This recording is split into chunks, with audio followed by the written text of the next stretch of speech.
ఏపీలో జిల్లాల పేర్ల మార్పుపై కేబినెట్ సబ్ కమిటీ ఏర్పాటైంది. 7 మంత్రులతో కేబినెట్ సబ్ కమిటీని ఏర్పాటు చేసింది ప్రభుత్వం.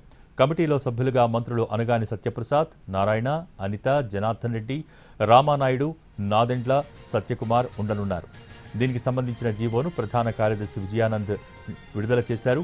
రెవెన్యూ శాఖ ప్రత్యేక ప్రధాన కార్యదర్శి ఈ బృందానికి కన్వీనర్గా వ్యవహరిస్తారని జీవోలో పేర్కొన్నారు. ప్రజల విజ్ఞప్తులపై సమగ్ర అధ్యయనం చేయనుంది కమిటీ. సబ్ కమిటీ నివేదిక ఆధారంగా జిల్లాల మార్పుపై నిర్ణయం తీసుకోనుంది సర్కార్. ప్రాంతీయ హక్కులకు అధిక ప్రాధాన్యత ఇవ్వాలని కూటమి ప్రభుత్వం భావిస్తోంది. ప్రాంతాల చరిత్ర ఆధారంగా కొత్త పేర్లు పెట్టే అవకాశం ఉంది. అదే సమయంలో జిల్లా, రెవెన్యూ డివిజన్ లేదా మండల సరిహద్దులపై అధ్యయనం చేస్తుంది.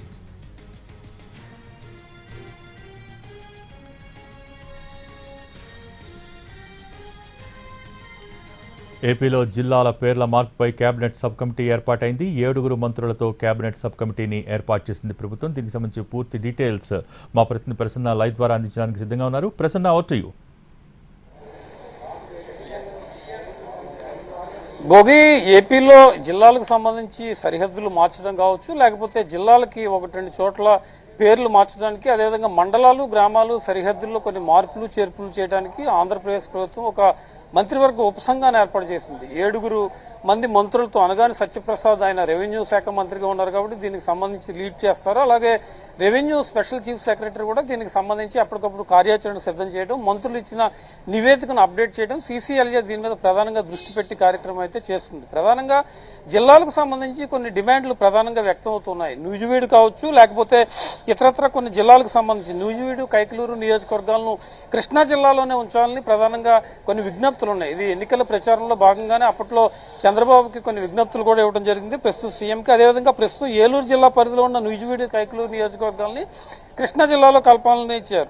అదేవిధంగా అన్నమయ్య జిల్లాకు రాయచోటు కాకుండా రాజంపేటను జిల్లా కేంద్రంగా ప్రకటించాలని డిమాండ్ కూడా ప్రధానంగా ఉంది. కానీ అక్కడ ఉన్న స్థానికులు రాయచోటునే కొనసాగించాలని చెప్తూ ఉన్నారు. ఇవి జిల్లాలకు సంబంధించి ప్రధానంగా కొన్ని చోట్ల డిమాండ్లు వ్యక్తమవుతున్నాయి. గతంలో మనం చూస్తాం, వైఎస్ఆర్ కడప జిల్లాకు సంబంధించి అప్పుడు ప్రభుత్వం వైఎస్ఆర్ జిల్లా అని పెడితే వైఎస్ఆర్ కడప జిల్లాను మారుస్తూ కూడా కొన్ని ఉత్తర్వులు సరిచేసి ఇవ్వడం జరిగింది. ఇలా కొన్ని జిల్లాలకి, నెల్లూరు జిల్లాకు వచ్చి పొట్టి శ్రీరాములు పేరు కూడా గతంలో పెట్టడం జరిగింది. అయితే అక్కడ ఉన్న సాంస్కృతిక వారసత్వం, ఇతరత్ర అంచనాలను దృష్టిలో పెట్టుకుని, ప్రజల నుంచి వచ్చిన విజ్ఞప్తులను దృష్టిలో పెట్టుకుని జిల్లాలకు కొన్ని పేర్లు పెట్టాలనే ప్రతిపాదనలు ప్రధానంగా ఉన్నాయి.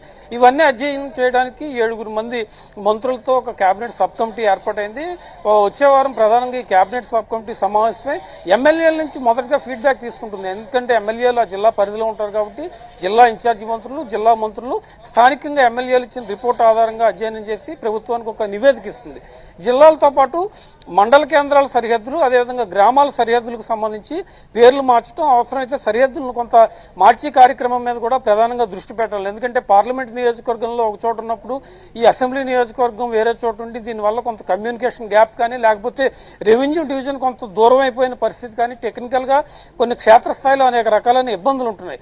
వీటన్నిటిని తొలగించాలంటే అక్కడ కొన్ని మార్పులు చేయటం, పేరు మార్చడం, పరిధి తగ్గించడం, వీటి మీద ప్రధానంగా దృష్టి పెట్టడానికి రెవెన్యూ శాఖ మంత్రి, అదేవిధంగా హోంమంత్రి సత్యకుమారు, నాదెండ్ల మనోహర్ ఇలా 7 మంత్రులతో సబ్ కమిటీ ఏర్పాటు చేశారు.